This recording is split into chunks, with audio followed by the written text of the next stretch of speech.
Hola, yo soy Bob Marley, ¿qué pasa?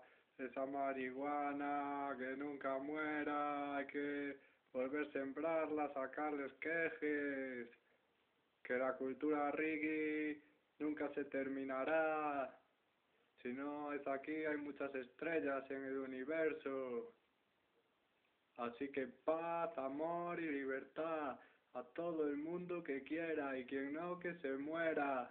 Yo sigo vivo en más de un retrato, en los corazones, en las notas de la guitarra reggae que me tocan.